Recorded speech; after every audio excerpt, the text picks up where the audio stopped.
Healing starts when we tell the truth about what incarceration does to the mind, the family, and the spirit. Accountability is not about shame. It is about ownership, repair, and choosing a different future. Coming home requires more than release papers. People need identity, wellness, mentorship, and structure. Restorative leadership means we do not just survive the system. We rebuild lives, families, and communities. This is Life Switch Conversations. Real voices, real healing, real second chances. Hello, everyone, and welcome to another episode of Life Switch Conversations. And I'm here with a beautiful person that is a pillar and a big, as I call a big dog in the mainstream space, right? Dr. Clover Perez. And I'm excited because she's going to talk to us about a women's perspective. You know, I've had some women on the show, but, not only lived the experience, but came out and did some great things with it. And, is steadily building. And I'm excited. I'm excited to hear her talk to us. I'm excited to get to know her. As y'all can see, she's like that. So when y'all finish, go look her up, check her out, and you'll see that I speak the truth when I say that. Dr. Perez, thank you. Clover, Dr. Perez, thank you for being on with us. And if you don't mind, I just want to get right into it. Is that okay with you? Yes, thank you for having me. No problem. No problem. So, Dr. Clover, you mind if I could, because they call me Doc You, Simon, Dr. T, how would you like me? you can call, we don't have to be that formal. You can call me Okay, Clover. well, Clover. All right, Clover, here we go. Let's talk this through. When people see you now, right, and they see you polished and powerful and elegant and educated, leading the movement, they may not immediately see, the grief, the prison experience, the pain that helped form you, right? And what do you wish people understood about the woman you are now behind the title? Well, I don't necessarily believe that title should define a person. I just Okay. believe that, the heart of a person, that's what matters. I always hear when I tell people that I have been formerly incarcerated, they always said, "Oh, you don't look like, you went to prison." And I'm saying, well, what does that look like? Exactly, What right? does a person, does it come with a certain criteria of who goes to prison and who does not go to prison? So I really don't necessarily like that when people say things like that. And I often kind of correct them and says, I think everyone can go to prison. You can just make just one bad mistake and it ends you up in prison. So it's not about who goes to prison or the look of a person that goes to prison. But to answer your question, yeah, what I always believe that there's a purpose behind everything that I go through. And I stand on that principle because I believe that God does not allow us to go through anything unless it's for a purpose. And so through my pain, of losing my son, through my incarceration, and through other, I call those the two crucible times in my life. But I've also had other situation that, was painful. And I, again, stand on the principle that through pain comes purpose. And so if I had to go through that, there have to be a reason why I'm going through it. And I just sit in it until the answer comes. And sometimes it doesn't come. And I have to also understand that if it does not come, probably it's not the right time to come, or I may not know why, but I have to continue to believe that there's a reason for it. Okay. Okay. Okay. And so now you have the A Beautiful Heart Ministries, right? And Mm-hmm. it's not just a name, right? It feels like a declaration. Why A Beautiful Heart? And what did you come to understand about the heart of a woman who has been wounded, judged, incarcerated, or forgotten? So thank you for that. When I tell people my journey and how the name came about, they kind of understand, but at first they're like, why A Beautiful Heart Ministry? That doesn't seem like something that someone will actually choose for an organization. And so when my son, I'll give you a backdrop. When my son was killed, that was basically my first heartbreak, right, that I've endured. And I said, God, I felt like you broke my heart. But the same God that I thought that broke my heart or felt like broke my heart is the same God that healed my heart. And so it was a heart thing, right? And so while I was incarcerated,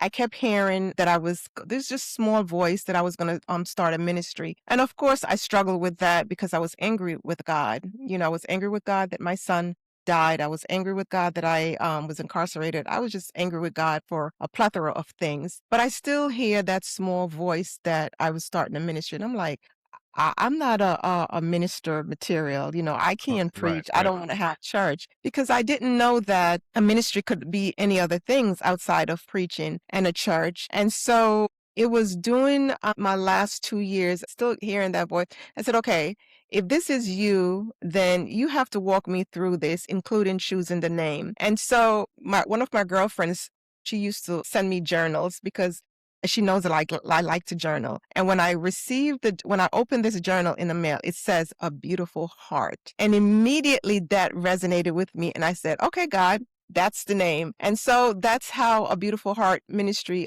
name was chosen. But I also believe that with something like this and the work that we do, especially when folks that have been to prison is so easily judged, right? We have to come to a place that we operate from the heart, because sometimes we say certain things and we become very judgmental. But when you're doing this work and when you are dealing with folks that have been incarcerated, it has to be a hard thing that you understand the journey, right? You understand the pain. You have a heart of passion towards the people that have been through the situation, because prison is not an easy place to be. And so I put forth my heart in this ministry. I give from my heart. Even there's times when I feel like I just can't do it. But I said, okay, I have to show up for these ladies, because they need me. And so it's just a hard thing for me. Okay. Okay. All right. When you talked about your grief, right, with your son loss and incarceration, and I mean, and I saw it on you. It's like you can't even describe it. Like a lot of times we can't even describe incarceration. Like I remember yesterday I was talking to someone. I said it should almost be called, have you ever been to prison? Yeah, yes, I have. I've experienced trauma. I've been to trauma, because I mean that's what it is, right? Mm-hmm. And when we talk about that, and when we talk about the grief and all that, how did you personally survive motherhood, grief, federal prison time, all at the same time? Like, what did you do? Because that's what I think people want to know. That's what I want to know. Like, okay, I'm going through this. I may not have been incarcerated, but I'm going through some serious grief for what grief is to me. What did she do? Because I thought I was going through something. What she did is on another level, right? And so what can you help and give tips or whatever I don't want to call it tips, but how did you survive, and what can someone take from that? Well, incarceration and the death of my son, I will say both heavy lifting. And it's not just one thing that I did. Just being locked up at that time, and I felt like, okay, I have to be very introverted with my grief. I couldn't, you can't cry and let someone see you crying in prison, right? You really can't. And so it No, was you more really can't. so, yeah. So I had to be like very introverted with it. So it was during the nighttime I would actually break down. But I also found strength in the morning when I wake up, right? And so it goes back again to this scripture. It says, weeping may endure it for a night, but joy comes in the morning. So the nighttime was my weeping stage, and in the morning joy would come, because I had to put on a face that say I'm strong, even though I was just breaking inside, And what really helped me also is that I came across so many other women that were dealing with grief as well, right? It may not have been the death of a child, but also the death of a spouse, the death of a parent, a brother, or just even grieving their incarceration, just leaving their children home. And so we just bond together. And I decided that what I wanted to do is just not sit in that pain. I Okay. just wanted to do something to make sure that I was okay and that they were okay as well. So I just took on the role, I guess, as a mother to everyone, even though, there was some that was older than me, but it was just more so a mother, because I was experiencing something that I felt like I had an anchor, even though I was going through it and I was angry at God, but he was still my anchor. And not a lot of people had that, so I was holding on to him as an anchor. And so I started reading a lot and about grief and how to deal with it. And what I read, I took some of the principles of what I read and I kind of utilized them for my situation. For example, going outside and enjoying the sun. The sunshine helps a lot when you're grieving, and just also to read a lot and download those information, from books and from the Bible, and even from other people that that I spoke with on the phone, call home, and just telling me things that I need to do. And that's basically what I did, because here's the thing: when you don't have a point of reference, right? And so I had no point of reference to incarceration. I had no point of reference to death. My son was the first one that actually died in my family that I remembered. And so when you have no point of reference with those things, you have to try to find a way to utilize other things that may be able to help you. And so the books were able to help me, the Bible was able to help me, and also to kind of draw from other people that were able to help me. And so that is just a combination of things. Okay.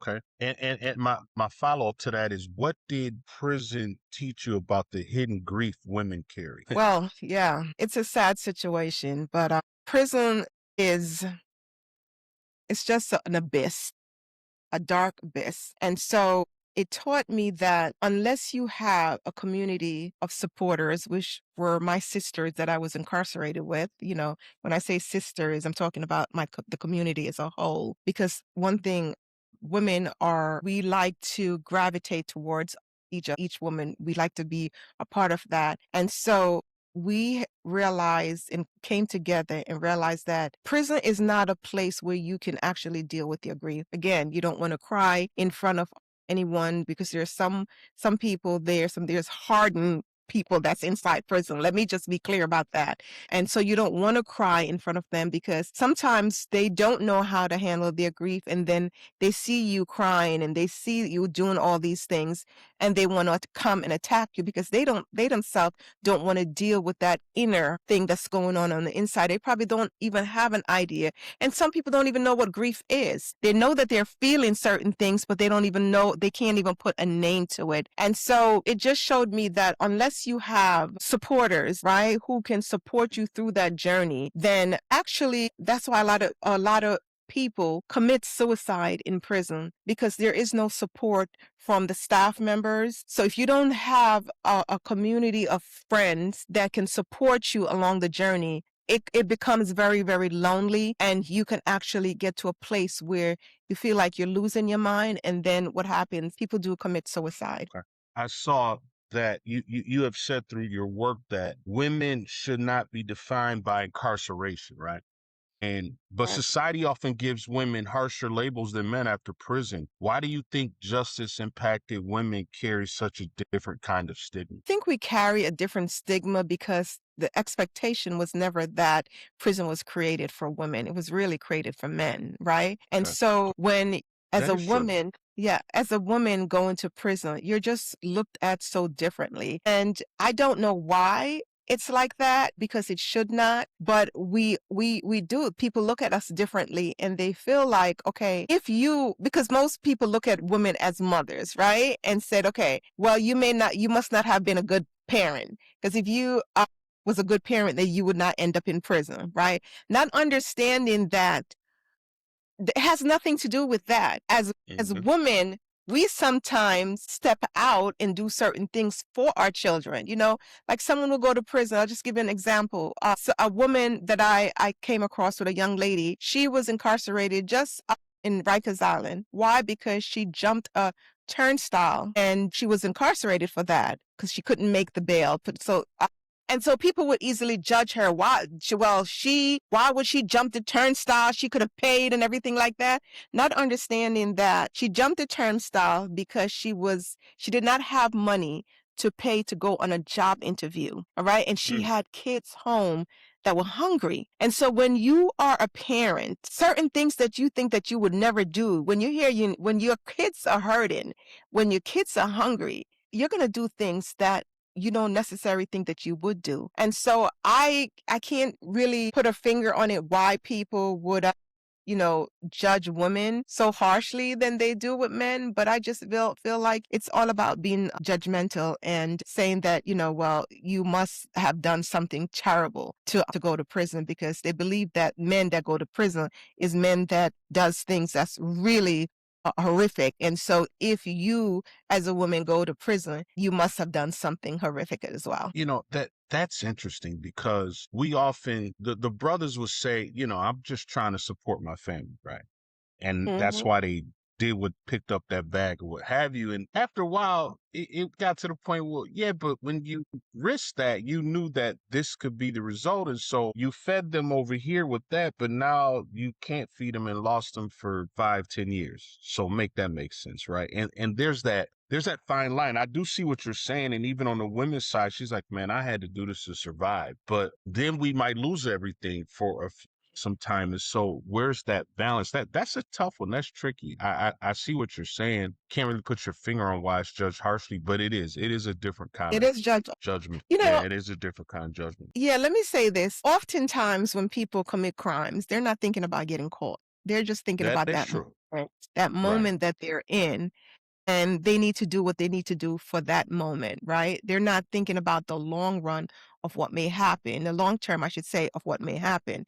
They're just thinking about that moment, and that's it, because if we really think about it's a possibility that we can get caught and this is the consequences that's going to follow thereafter, I think there would be a much lower rate on people that commits crime. And that leads to my next question, right? And so my next question piggybacks off that is, when you were inside and you witnessed women coming back to prison again and again, what did you begin to see that the system was missing about trauma, reentry, and women's healing? Because I'm sure you witnessed it when they come back. Yes, And so, and I yeah, witnessed a what lot did you of begin? women. Yeah. I witnessed a lot of women coming back in, and that it was very sobering to me, because at first I was like, okay, why are they coming back when I want to go home so badly, right? Right, And right. just having a conversation, I realized that prison, yes, is a revolving door because it's set up for people to fail. We had a lot of women who were from a different state, right? For example, they live in New York. No, let's just put it this way. They live in, say, Atlanta, Georgia, right? Okay.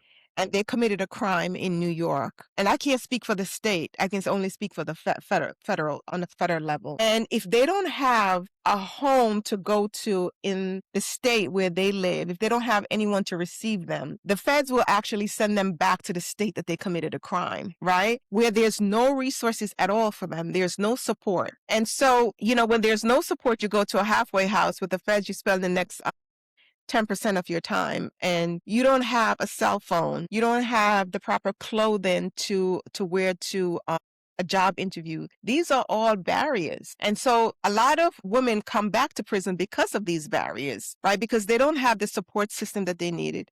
They don't have the money to pay the halfway house, right? Because you do have to pay the halfway house when you're there. It's not a free ride, right?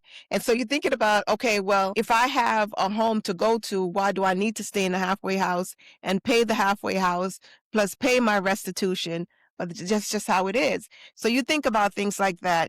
If you don't have a phone to call the halfway house every move you make when you leave, right? That's a barrier right there, because it's setting you up to fail. And when you get back to the halfway house, what's going to happen? They're going to send you back. And so that's what I realized that was happening. And that's basically why I started my organization while I was incarcerated, because I wanted to make sure that I was a resource for women that were going home. And so they would have the things that they need, so they would not violate their time, and they would not come home. And as I said, this was drawing from all the things that I've learned that they were being violated from: just not having a cell phone to call the halfway house when they leave, not having the proper clothing to wear on a job interview, just not having money to pay the halfway house, stupid things like that. And so I just wanted to make sure that I was a resource to these ladies so that they would not come back. Let me ask you this. So your organization's heart pillars, right? The pillars you have are healing, empowerment, Mm-hmm. advocacy, resilience, Mm-hmm. and transformation, right? Which of those came first in your own life? And which one was the hardest to fully walk in? Advocacy came first. Okay. Yeah, advocacy came first. The hardest part for me was the healing part. And I can't say that I am fully healed because there's times when I'm triggered by certain things. It's people think that it's easy to wash the stench of prison off you when you come home. It's not. Sometimes it lingers for years, right? And, certain things that you go through on a day to day may trigger you. And so the healing part for me is still difficult because I'm walking through it. Like, for example, if I'm in a building and I hear keys, the juggling of keys, I panic. There's sometimes I would wake up at 5 o'clock in the morning and just sitting up on the bed looking through my window to see if the feds are outside, or even hearing someone walking on a concrete floor, the clickering of the heels of their shoes, that right there triggers me. And so I still go Mm. through those times when it's very, very difficult. So yes, the healing is still an ongoing process. Some days is good and some days, it's really Uh, bad. But yeah. And so then how when you started serving others become part of your own healing without allowing your own wounds to be ignored? Because I always said that, and I think this way with the brothers, is that part of the reentry we do is when they come out, y'all got to start supporting or helping others because that's healing yourself. But my question is, as you did that, serving others, how do you do that without allowing your own wounds to be ignored? Or is that a way to ignore your own pain or wounds, right? And we shouldn't do that where we can not No, overserve, no. but do that. Yeah. No, I don't ignore my pain. I always deal Okay. with them, deal with my issues, whatever it is that I'm going through, I deal with it. And I don't think anyone should, right? I think that it's important to deal with your pain. But I also tell the women that I deal with that don't ever put an expiration date on your pain that you're going through because you may Okay. feel that, okay, well, but I have a certain time that I need to get better by. And then when you don't, you get upset. I heard something that really helped me. And so it was forgot his name was someone I had listened to with a podcast, and he was saying that he had went through some, really, really terrible times in his life, and it took him 15 years to actually get over what he went through. And so the person he was interviewing says, man, thank you for saying that because it's been 5 years since I've been going through what I've been going through and I'm still not 100%. And people like, it's time for you to get over it. He says, but thank you for even sharing this with me because it took you 15 years. He said, oh my God, thank you. I have another 10 years to go. So he was really excited because he's like, okay, you know what? I don't have to pretend that I'm okay, Right. It took him 15 years to be okay. And so I'm at the 5 year, right? I'm at 5 years right now. So I still have 10 more years to go. And, Okay. if people will actually look at things like that and said, okay, I like that. it should not be a threshold, right? On the time that it takes for you to be healed. When you're healed and you will know it, right? You know it. But it doesn't mean that even though you're healed, you won't have this residue, that resurface in once in a while. And that's basically what I was saying to you, that there's times that I am triggered by certain things. And those are the residues. And I think that also helped me in the work that I do because it allows me to always remember the pain that I felt, right? And with the pain that I felt, I don't want anyone to go through that. And so it allows me to be more understanding, to be more compassionate to others. Okay. And so let me ask you this. There's a line between like telling your story and being forced to relive your trauma for other people's inspiration, like when you tell them about what you went through, right? And as someone who has had her own podcast and media platform as you have, and I just saw you have a book, right? The compatibility guy. Yeah, we got to talk about that, man, Compatibility because I'm code. curious. Yeah. Yeah, that code. Yeah, I got it. Yeah, yeah. I'm curious about that one. But my question is, how do you protect the dignity of the story while still telling the truth? Well, my story is my story. Okay, there's lots of Okay. stories out there. There's a lot of you have the government story, you have my client's That's true. story, and you Right. have my story. And, so there's a lot of stories out there. And so the dignity in my story is, for me, That's is funny. protect, it's because I know it's my story, right? And Right. at the Right. end of the day, I can be very truthful with my story because it's done and over with. It's not like I'm going to be recharged for something. It's done and over with. And so the dignity for me is my honesty of when I put it out there and I said, this is what it is. You can either believe it or not. I'm not forcing anyone to believe what happened, but I know who Clover is, right? I know, and I stand firm in the person I am. And so that itself is allowed me to walk in dignity, okay? Because I will not allow anyone to make me feel less than, right? And even though I have been incarcerated, it doesn't make me less than, right? It doesn't mean that No. my dignity should be taken away. They tried to do that when I was locked up, and there's many times I ended up in the SHU because of that, because I was very vocal and yeah, I was very Yeah. vocal. I would not answer to. I You would was not not a answer to yes'em. Yeah. inmate. Okay. No, I would Yeah. not Right. answer to Right. inmate. That was not my name, and I would not, and it got me in a lot of trouble. But eventually, we end up having a new warden, and who understood, she understood where I was coming from, and that if everything else was stripped away from me, one thing that would not be stripped away is my name. Okay. And we're not back into the slavery days when, you take capture people from their country and then you change their name and you give them another name, right? I was not. Yes, I felt like I was in the land of captivity, but nonetheless, right, I would still retain my name, and I did. And so if it meant that I would end up in segregation because I would not answer to inmate Perez, then so be it. I felt like, listen, I have been through the worst. What else can you actually do to me to break me? And so, yeah. Okay.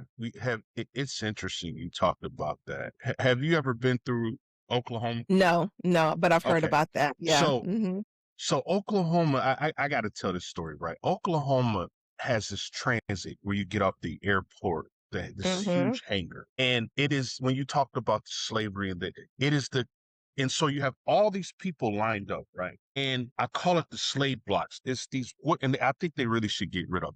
It's this wooden pedestal stand that the guys got to come up on, and they take either they put your shackles on or they take them off, but you have like footprints where you're supposed to stand and you actually rise up and they actually get behind you and do it. And it is the most dehumanizing, slave conscious thing I've ever experienced, right? And I'm like, Mhm. this is slavery 101. I mean, because you stand up there and they put the weights on, they put the things, they shackle your arms, they shackle your wrists, I mean, your feet. And I'm like, and it's a block, it's a presentation, it's this huge wooden block that people have to come on like a slave state, when they were auctioning slaves, right? And when you talked about that, that was like, yeah, I know exactly what you're Yeah. talking about. Yeah.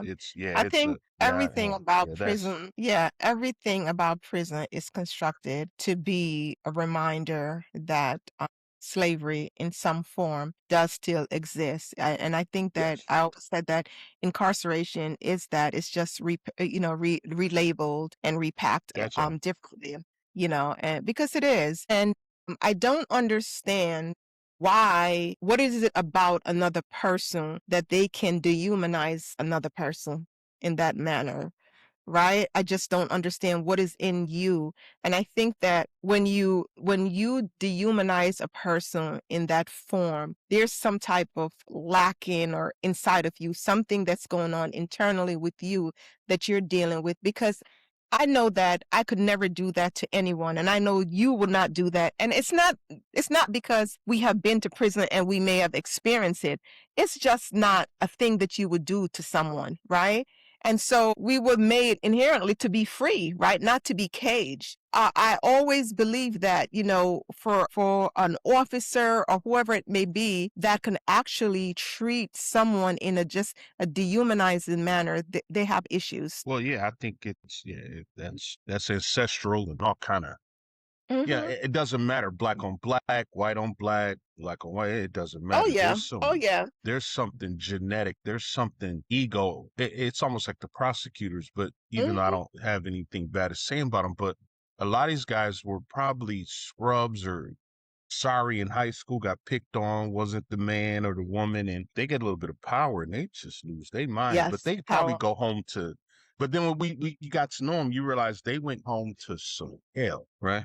Their home life was not sweet. This was like to them. Like coming in here was the big deal to be able to be the man from others because when they probably went home, they probably were getting treated like yes men or what have you. So I think there's a lot of dynamics in that, just why we see that often. And so that's that safe place where you could do that with, without feeling some kind of or getting judged on you a lot. My next question is, go ahead. You want to say something? Now, I was gonna say that if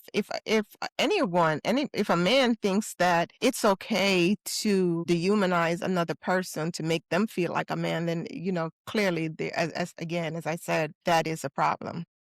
That's a problem. Oh yeah, Mhm. definitely. My next question is a lot of reentry programs, they focus on employment, housing, and compliance, right? And Mhm. those are important. I agree. I agree. But what do women need emotionally, spiritually, and mentally when they come home?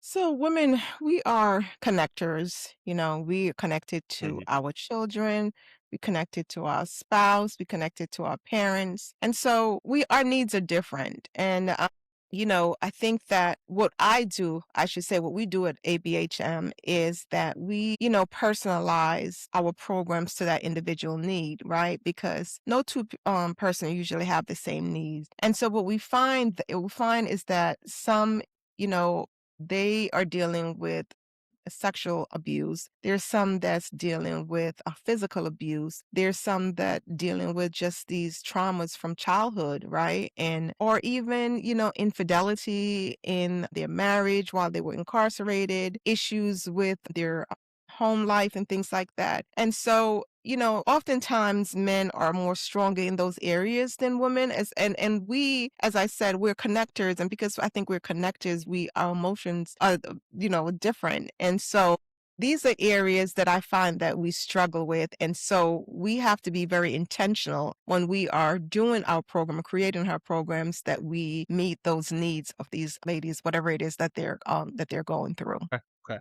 Yeah. One of the interesting things I want to do, I don't know how I'm going to do it, but I want to do a show where I bring the men on whose women went to prison. God, I would love to talk to like 5 or 6 of them. And let's just be honest. Let's just, I mean, 'cause, we talk about the women, they talk about, holding up the brothers at commissary or being the dad and he's gone and visits. And how does the men feel? I don't know how I would find that, but I'm gonna try to find that and get maybe like 5 or 6 guys and talk about that because that would be interesting to see how the roles shifted and how they had to deal with it. When you were thinking about Yes. that, that made me think Yeah, about yeah, that. I'm sure you'll find that the Yeah, dynamics were different, boy, I very mean, it's different. definitely different, Mhm. right? Now, it's interesting when you said that because I know in your program and as you spoke about it, when women finally feel safe enough to speak honestly about what they have survived, what type of transformation do you see in them? Like for you, a woman comes to you and she's broken or she needs healing or what have you. But now when she starts to feel safe enough to share, what do you see in her? Like, what are some signs that safety is happening? Liberation. She feels Okay. liberated. Yeah. She feels like finally, her wings are no longer clipped and she can fly. The walk is different. The smile is different. The posture, the body posture is so different. They can walk with their heads high, and so that's a good feeling because many women come home from prison. They're broken. And so Hmm. we now have to be like the potter trying to put them back together. And it's not easy at all. It's not easy at all. But I don't believe that anyone is irreparable, right? I think that if you spend the time with that person, again, to find out what their needs are and and sometimes it's sad to say that there's some women that have been incarcerated for such a long time. They don't even know what they need. They don't know what they need because they're so used to what they receive in prison that they don't know what, they actually need because it's not what they got what they need in prison. It's they just survive. And so Okay. asking them what they need or even what they like, they just don't know. And so it's about spending quality time with them to find out what it is that they like to just watch their movement. And sometimes it's just a smile or it's just a certain look that can actually tell us, okay, well, this is a good thing for that person, or maybe it's not a good thing for that particular person. Okay, okay, okay. And so you've gone from federal prison to like a nonprofit founder to scholar with PhD work, a speaker, an advocate, actually national voice. Was there ever a moment when you realized I am no longer just surviving this, but I'm being transformed by this? Yes, transform. Yeah. So here's the thing. Prison can do either one or two things. It could either make you or break you. And so my thing is this, that I was never going to allow it to break me. I was never allowed because I never allowed prison to define who I am as a person. And again, as I said, the labels, I would not accept those labels, those being called a certain things. I just would not. And so it's a process. It's a process that you actually have to walk through and to believe that you are valued. You are more than the worst thing that happened to you. And so it didn't come easy because you still have like that devil that's hanging over your shoulder to tell you, well, you know what, this is that. Well, you've been to prison and or you will never be able to do this and you're never able to do that. And so you have to have that mindset to say, you know what, I don't have to listen to what anyone says, right? I just have to Okay, listen to what it is that I know I am capable of doing, right? I have to just be the person I would say to that I am my own ladder, put it that way, right? I don't need to climb on someone. I can actually use myself and pull myself up. And so that's what basically I had to do. okay. I see the transformation. Okay. There are women who come home and they look strong, beautiful, composed, but inside, with men too, they're still fighting depression, shame, grief, or fear, right? And my question to you is, what are some signs that a woman is still hurting, even when she appears to have it all together? Sometimes it's just, again, when she's talking about certain things and the tears start coming down, I was Ah, I like see. that. Okay, I was like okay, that. okay. I felt like I had it all together. And then I would talk about something about my son, and then I started crying, and I realized that, okay, so you need some more work. You're not fully there as yet, so it's about the tears or even a certain look or just the way sometimes that they carry themselves to realize that in certain situations, because you can show yourself to be very powerful in certain things, but other areas you find yourself that's very weak, right? And those are things that you're still dealing with that you really need to work on. Okay. You talked about when you were angry. There was a season when you were angry with God. But how did your faith survive the loss of your son, incarceration, the process of rebuilding your life? Like, how did your faith do that? Because this is very interesting when we talk about faith, and I wanted to get your take on that. Was there the season when you were angry with God? What did that look like, and how did you overcome that by your faith? It wasn't it was a dark season for me. One thing I will say is that I had a relationship with God. I started my relationship with God since when I was 11 years old. And so I never had I grew up in a household with four cousins, right? And so I'm an only child. And they were Oh, so very am I. close. Okay, okay. Yeah. Okay.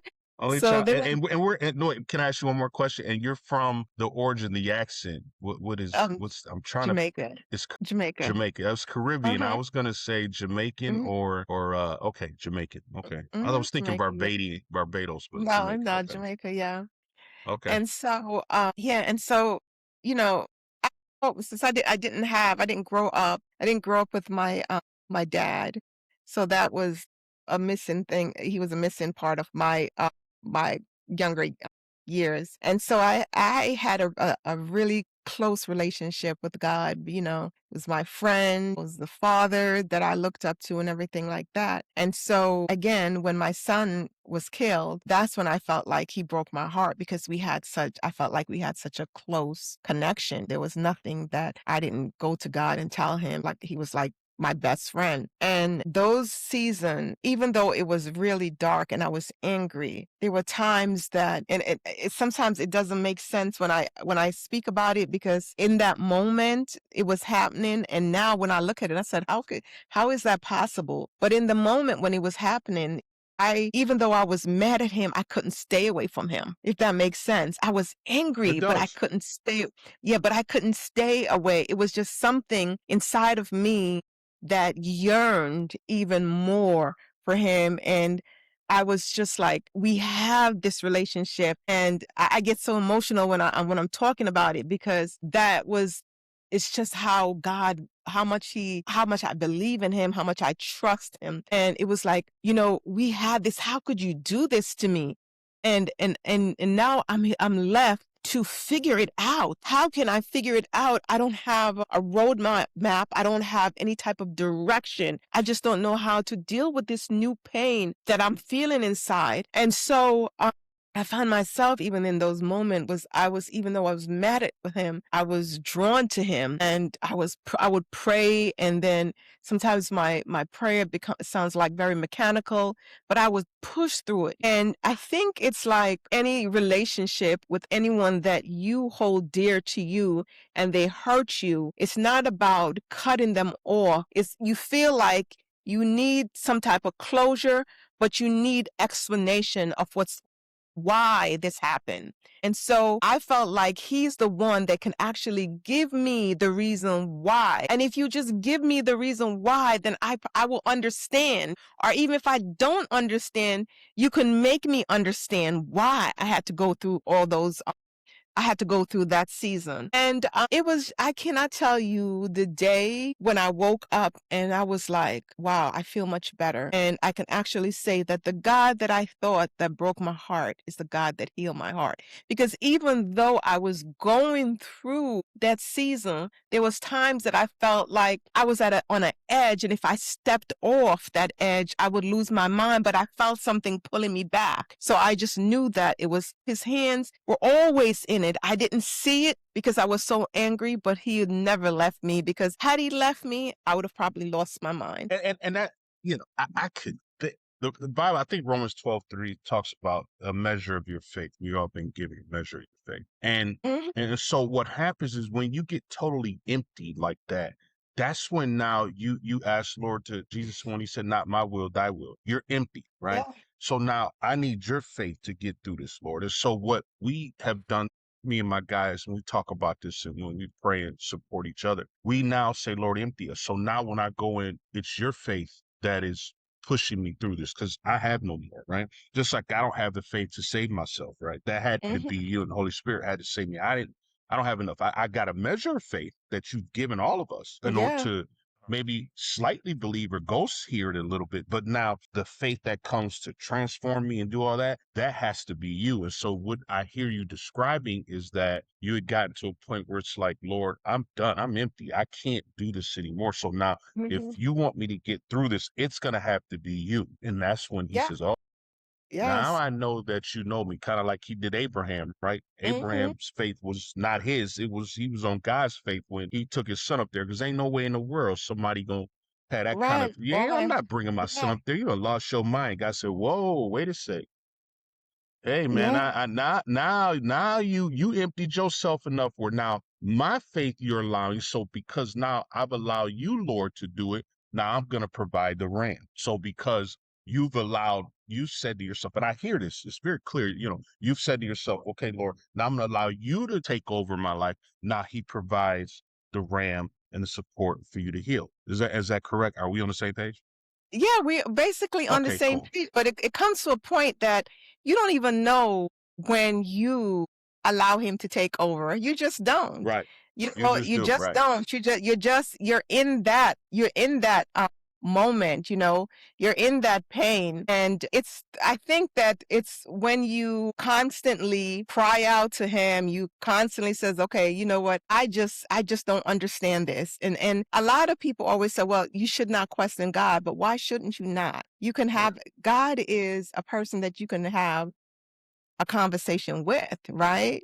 And so it's the time when I felt like, yes, like you said, when you just empty, you just can't do this anymore. But then you feel that, okay, I'm empty, I'm empty, I'm empty. But a couple minutes after that, you feel so full. That's He's right. filling you up. He filled you up. Yeah. Okay. Now let me ask you, what do you think church is often misunderstood about women coming home from prison, especially women who carrying trauma, grief, and complicated family histories? What do you think that organizations and certainly churches often misunderstood about women coming home? Well, I really can't speak on that because I've never experienced that with my church or heard of anyone, say anything that they have had a bad experience with church after their incarceration. And I do know that during my incarceration, there was a lot of church that did come and did visit. So I don't have a reference to say, well, yes, they have done this or they should not have done that. But we also know what the Bible says about that we should visit people who are Mm, incarcerated. And so, and I have seen that with the churches that came to visit. okay, okay, okay. What do policymakers still need to hear from women who have actually lived inside the system? What do they need to hear from y'all, the They need to hear a lot policymakers? of they need to hear a lot of stuff, right? They really and truly do Mhm. do need to hear a lot of stuff. And I think that it's one thing about hearing something and doing something, okay? Totally two different things. Because you can hear me say to you that, it should not be difficult when someone come home that we face all these barriers, right? We should be Right. allowed to vote. We should be able to reclaim our identity, right? We should not be barred from certain things, As women, a lot of women, I think there is 40,000 barriers, to for people that have been incarcerated. And so we can say that we don't believe that, some women or even some men for certain crimes that they commit that they need to be incarcerated, right? If a person spend their time in prison and for a crime that they committed and then still have to come home and deal with all these restitution, that's another lifelong baggage that they have to carry. And so I can say that. I can also say that there needs to be more resources provided for someone that have been incarcerated to help them to acclimate to society when they come home, that when they do come home, it should not be any stigma against them that they are not able to get jobs and all that. Why do they have to check and say on a box or say that I have a felony record? Why? The Right. person has done their time. And as long as they have done their time, that again, they should not be considered second-class citizens, right? And that there's certain things that it's stripped away from them. And so again, as I said, we can easily say those things because as someone that have been formerly incarcerated, we know these things that we have had to deal with when we come home. But again, we can easily have these conversations. But what are they going to do with what we have said? And so it's a different thing with I can easily say it, but what are they going to do about it? They have to act upon these things. Okay. Okay. Couple more. Done.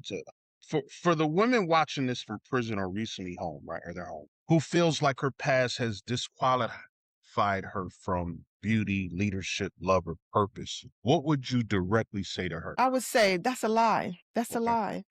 Okay. And you have to have a mindset to believe who you are and not allow anyone to tell you who you are. And see, that's what a lot of people, mostly women, right? They develop these low self-esteem because we want to be defined by others, but we should not. We should know who we are. And if you know who you are as a person and you have that strong belief of who you are, you can't come to me and tell me that I'm something else. And so I think that a lot of women that are coming home or a lot of women that are still incarcerated, they have to really figure out who they are, right? And once they figure out who they are and stand in the belief of who they are, then and stand firm, right? Because you're going to be shaken. You're going to have people tell you, well, you're this and you're that, or you can't do this or you can't do that. That's a lie. That is a lie. The devil is a liar. Okay. You have to believe because you have been incarcerated does not mean that, you are no longer valued. You are still valued. All right. And so we have to stand firm in things like that. Okay. And kind of lastly, I know you're doing some great things now, and I saw you had a book. Tell us about it. Tell us what made you write that. What were you thinking? And I would love to hear about it, or other books you publish, or some other things you're doing now, and where you're going. Let everybody know. So I'm curious. Let's talk about it. So yeah, the compatibility code. Yeah, that is my first book. I was simultaneously I was writing, another book alongside that one. When this is like when life says yes and you say no, but I'm still working on that. But the compatibility code. Just happens to finish first. And so my reason for actually writing that is, again, I deal with a lot of women, right? From my organization, and always in relationships and just not in the relationship for the right reasons or connecting with. So, just being hurt from being in relationship, have giving these men years and then find out that they was with someone else or whatever the case may be. And so my question has always been, why did you choose that person? And I've always heard the same thing. Attraction. I was attracted to that person. That person looks good. And it was about, oh, that person had this or that person had that, Or so about attraction and not anything about compatibility, And so I said, well, that is why the relationship never worked, because it has to be, you guys have to share the same values, goals and things like that. You have to have the same same or similar outlook in life. And if you don't, then how do you think it's going to work? And so I said, okay, I just drew a lot of information from that. And also in my life as well, because there are many times I have chosen bad because, yeah, I did not choose well because I always, there was time when I was extremely superficial. Right. And I can say that now because I'm not like that anymore, and that I chose for the wrong reason and there was no compatibility there. And so I decided that, you know what, I need to put this book out, and that's what I did. I sat down and I wrote it, and it's doing great. It's doing great on Amazon. And let's talk about that. So not only was it you felt the compatibility. So who was this book for? Is this your only book you've written? Yes, this is the only book that is published, but this is not the only book that I have written, but it's the only book that is published so far. And thank you so much for that excusing me. And so no, it's not only for it's a book that's geared to men and female, right? And so I have drawn some from men as well, so there's some perspective that's there that men can relate to as well. And it's and not only, listen, at the end of the day, is this, that you want to be with someone that you are compatible with, okay? And that's it. And it doesn't only go for women, it goes for men as well. And so if you're not with a person that you're compatible with, then you know that you're going to have some issues in the long run. And so I just want people to understand that it has to be more than attraction. All right. You cannot rely only on attraction as a driver of your relationship, because things can happen, things can happen. And so when things happen, say, for example, something happened, you're with someone and he looks good and all of a sudden he has an accident, or not only that, as we get older, our looks start to change. And if I'm with this guy because, he looks good. All right. Or even with weight wise, we have men, we have women that has gained weight. And so you're not going to be with that person because of that. So if you are attracted to that person only because she has a nice shape and things happen and you have nothing else in common, how is that going to work? Yes. When you were, because you did over 5 years, right? Yeah. No, I did 7.5 years. Yeah, you did 7.5. When you went in, were you in a relationship? Yes, I was married. You were married, and did you stay married? Good. I Okay, did not. good. No, I did not stay married. No, I did not stay married. No, So I you came home and then I got a divorce when I came home. okay. So Hmm. yeah, because I divorced after about I did 10 almost. So I think what 8.5 years the divorce was finally inked, right? So Hmm. that's very interesting because, I mean, that's a whole nother conversation. But my thing is that it's interesting. I talk to people who were married, some stayed married, some didn't, or they were in a relationship, now they're not. They got out, Hmm. they went their separate ways, we grew apart. I mean, I don't know. I mean, and then how is it trying to date today to meet people because you got a lot of, you're different, right? Someone talks to you, they got to realize you probably got a little differences in your mindset. You might be a lot better at some other things, but there's some other things where you're a little different. Or like for me, I know I'm a little more sensitive now. So Hmm. it's so there's a little more respect that I would expect or kind of demand now, where before we could kind of get away and play with that, it would be a big deal, right? Because of just what you've gone through. So Right, how right. has that been? How has that been from, seeing that, from what we've been through now trying to date? That's gotta be very challenging. Or is it? Yeah, it's somewhat, yeah, because as you, first of all, it's challenging in the sense that you now have to open up to the person, to this new person that you have been incarcerated, because that is a conversation that you need to have, all right? And so how are they going to receive that information? That's something else, right? And so you also have certain things that you may have accepted in one relationship that you're not going to accept in this new relationship. And I can only say for myself is that I now have really strong boundaries. And so I don't give a person, I look at pattern, right? And so if you continuously doing the same thing, then I know that we can't go on. We really and truly can't go on. And so when I came home, first of all, my marriage was very shaky before my incarceration, and still my husband was very supportive while I was incarcerated, but he also understood that when I come home, that's it. So I just never wanted him to think that there was for him to have an expectation that when I came home that we were still going to be in a relationship.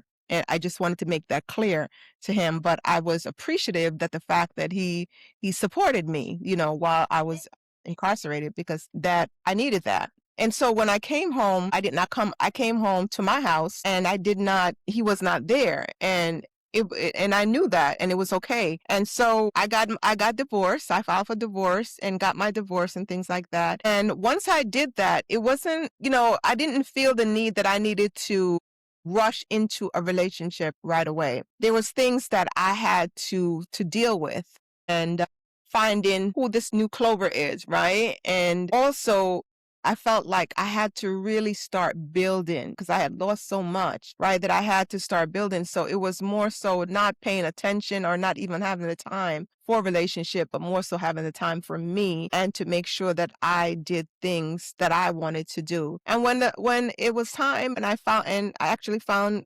someone that's great, and this person is also formerly incarcerated. And it's not that that was the path that I chose. It just so happened that that's where I landed, right? And I was okay with that. And so I did not have to explain well, yeah, I was incarcerated and blah, blah, blah. And this person was going to be judgmental.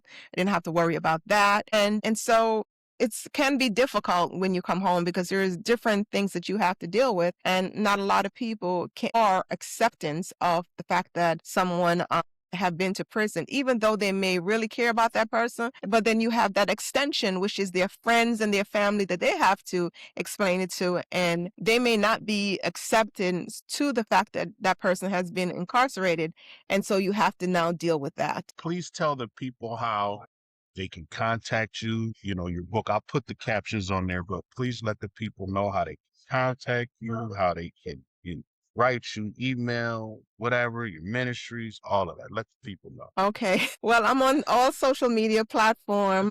I'm on Instagram, Facebook as Clover A. Perez, Beautiful Heart Ministries as well that's my organization, and on LinkedIn, Dr. Clover A. Perez, and and that's Dr. Clover A. Perez. But the organization, is A Beautiful Heart Ministries, and you can find us on all social media. The website for A Beautiful Heart Ministry is thebhm.org, or you can just spell out abeautifulheartministries.org, abbreviated by putting thebhm.org. And I also have my own personal website, which is cloveraperez.com. Okay. Perez, it has been truly an honor. I am glad we finally got a chance to chat. Looking forward to working with you on some things. And, as I know you're on the East Coast in New York and very progressive out there and doing some great things. And like I said, we talked where I told you I met people who knew you and spoke very highly of you and had already worked with you before. So I'm looking forward to being one of those ones and working with you as well as we start our life switch.